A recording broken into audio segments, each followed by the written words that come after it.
Reactive training systems.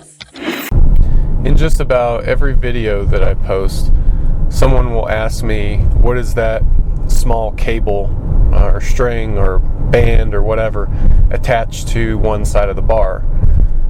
The answer is that it's a velocity measuring device. Currently I'm using the GymAware, but in the past I've used the Tendo and I've used some other devices over the years as well.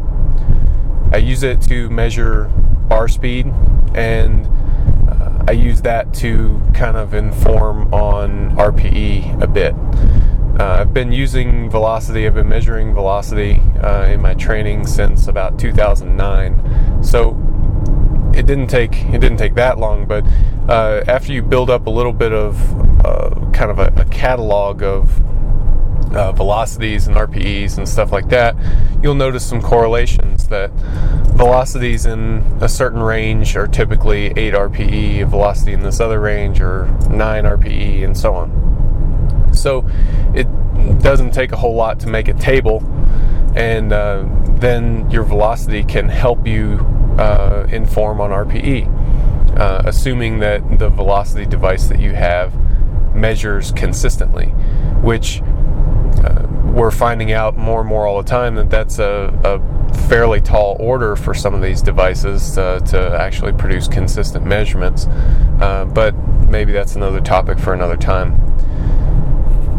That's how I use it. I use it to kind of inform on RPE. I'll do a set, and I'll start with whatever my subjective assessment of the RPE is, and from there I'll look at the bar speed, and if the bar speed disagrees with my RPE in some way, then I'll nudge the RPE maybe a half a point or something like that, one direction or another.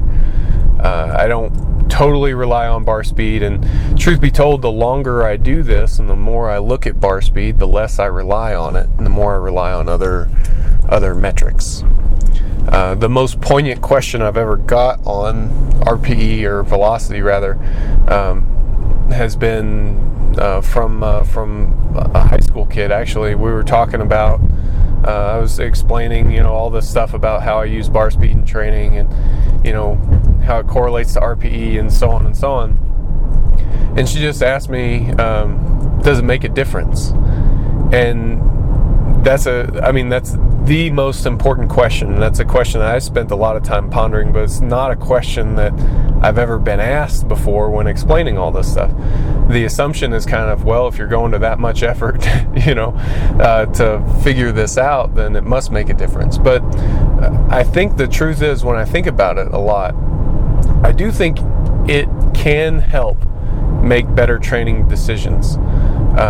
So in that sense, it has an impact. But I don't think it's a night and day impact. I think if I had never had or never used a velocity measurement device, I don't think I would be in a very different place in terms of my overall competition results.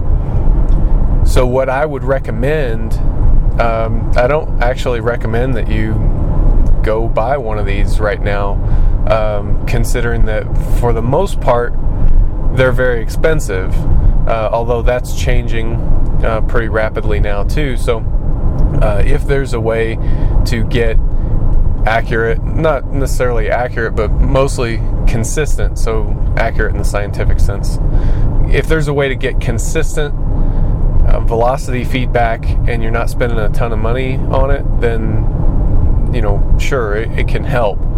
But I think the primary means of auto-regulating your training, the primary means of using feedback in your training is through RPE. And if you need an outside sense, then do a video analysis. You can get a really good sense of bar speed from video, but it's not limited to just bar speed, which is something that these devices are. So that's my 2 cents on velocity-based training.